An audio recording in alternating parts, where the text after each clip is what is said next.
విషయంలో అశ్లీలత లేకుండా చాలా అత్యంత గౌరవంగా ఉండవలసిందే. అటువంటి చర్యలు ఎవరు పాల్గొన్నా దాన్ని పార్టీ దూరం పెడతారు. ఈ విషయంలో జనసేన పార్టీని అభినందిస్తున్నాను. ఎందుకంటే ఆరోపణ వచ్చింది, దాని మీద విచారణ ఎంతగతగా చేసుకుంటున్నారు. అలాగే మొత్తం వివరాలు బయటకు వచ్చేంత వరకు పార్టీకి దూరం అని అన్నారు. చాలా సంతోషం. అలాగే భారతీయ జనతా పార్టీ మీద కూడా గుంటూరు ఇందాక చెప్పినట్టు గుంటూరు జిల్లా అధ్యక్షుడు మీద వచ్చింది. వెంటనే ఆయన్ని రాజీనామా చేయమన్నా ఆ రాజీనామా చేసి పక్కకి వెళ్ళిపోయాడు. అలాగే తెలుగుదేశం పార్టీ కూడా ఎమ్మెల్యే మీద ఇటువంటి ఆరోపణలు వచ్చాయి. ఆ ఎమ్మెల్యేని కూడా సస్పెండ్ చేశారు పార్టీ నుంచి. ఆయన ఏదో మళ్ళీ హైకోర్టుకి వెళ్ళారు. ఇప్పుడు వరకు పార్టీలో తీసుకోలేదు. అయితే ఈ సందర్భంగా నేను చెప్పేది ఏంటంటే, వైసీపీ పార్టీ యొక్క అఫీషియల్ ఎక్స్ ఖాతాల్లో నిన్న మొన్న చూస్తే అత్యంత తిట్టిపోస్తూ పవన్ కళ్యాణ్ గారిని తిట్టిపోస్తూ, మీకు అసలు విలువలు ఉన్నాయా, మీ పార్టీ అన్న చర్య తీసుకుంటుందా, ఏం పార్టీ ఇది అని చెప్పి తిట్టిపోస్తూ మహిళల్ని ముస్లాంని పెట్టి తిట్టించారు పవన్ కళ్యాణ్. నేను వారిని అడుగుతున్నాను, అసలు ఇలాంటి విషయాల్లో మీకు అసలు మీ పార్టీకి నైతిక విలువలు ఏదన్నా ప్రశ్నించే హక్కు ఉందా? అసలు ఈ రోజు వరకు మీరు ఏదైతే దువ్వాడ శ్రీనివాస్ మీ ఎమ్మెల్సీ అయిన వ్యక్తి ఏ రకమైన కార్యక్రమాలు చేస్తున్నారు? ఈ రోజు వరకు అన్నా సరే ఆయన భార్య పిల్లల్ని పక్కన పెట్టి అమ్మాయితో తిరుగుతున్నారు. ఇప్పుడు కన్నా సరే మీ పార్టీని పక్కన పెట్టలేదు. అలాగే ఎమ్మెల్సీ అనంతబాబు దళితులను చంపేసి డోర్ డెలివరీ చేశాడు, ఆ ఎపిసోడ్ పక్కన పెట్టలేదు. అలాగే అతను 100 ఫోటోలు బయటకు వచ్చి అప్పుడు అతని పక్కన పెట్టలేదు. అలాగే గోరంట్ల మాధవ్ గారి అంశం, ఆయన 100 ఫోటోలు బయటకు వచ్చే పైగా ఇప్పుడు మళ్ళీ ఆయన్ని అధికార ప్రతినిధిగా ప్రమోట్ చేశారు. ఎటువంటి చర్యలు తీసుకోలేదు. అంబటి రాంబాబు గారు, ఆయన మీద ఆరోపణలు వస్తే ఆయనకి ఏకంగా మంత్రిని చేశారు.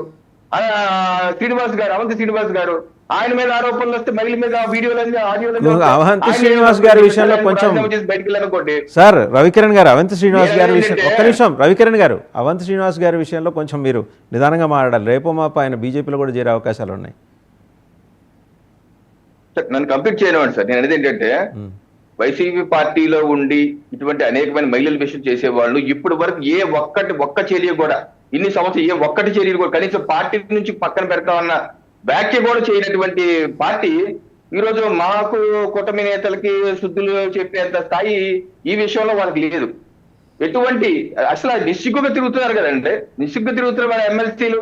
ఇలాగా మరి ఎంపీలు నిస్సిగ్గుగా తిరుగుతున్నప్పుడు మీరు వచ్చి పవన్ కళ్యాణ్ గారికి మా కూటమి నేతలకి చెప్పడం సమంజసం కాదు. ఒకటి రవికిరణ్ గారు, ఇప్పుడు సీఎం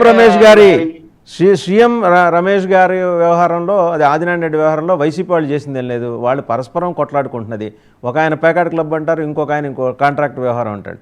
మీరు పార్టీ బైలాస్కి విరుద్ధంగా ఇద్దరు వ్యవహరిస్తున్న విషయం స్పష్టంగా ఉంది. నేషనల్ హెడ్ క్వార్టర్స్ దాకా విషయం వెళ్ళింది. తక్కువ వాళ్ళు కాదుగా, తక్కువ స్టేజ్లో. ఒక ఆయన మాజీ మంత్రి, ఇంకొక ఆయన సిట్టింగ్ ఎంపీ, సిట్టింగ్ ఎమ్మెల్యే కూడా ఆయన మాజీ మంత్రి. ఇద్దరు కూడా గట్టి పట్టున్న లీడర్సే. ఇబ్బందిగా వాళ్ళు బార్న్ బీజేపీ కాదు, వచ్చిన సమస్య అది మీకు.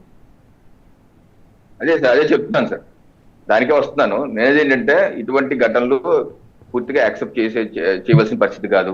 ఏదైతే సీఎం రమేష్ గారు కలెక్టర్ గారికి కంప్లైంట్ ఇచ్చారని చెప్తున్నారు, ఒకవేళ అదే నిజమైతే కలెక్టర్ గారు దాని మీద విచారణ చేయాలి. అవసరమైతే రాష్ట్ర ప్రభుత్వం కూడా దాని మీద విచారణ చేయాలి. అసలు ఏం జరుగుతుంది అక్కడ, సీఎం రమేష్ గారు చెప్పింది నిజమా అబద్ధమా, లేకపోతే ఏంటి అది విచారణ చేసి చేయవలసిన అవసరం. అలాగే పార్టీ కూడా దీని మీద క్రమశిక్షణ టీం ఉంది. పార్టీ అధినేతలు కూడా దీని మీద వివరాలు తీసుకుంటున్నారు.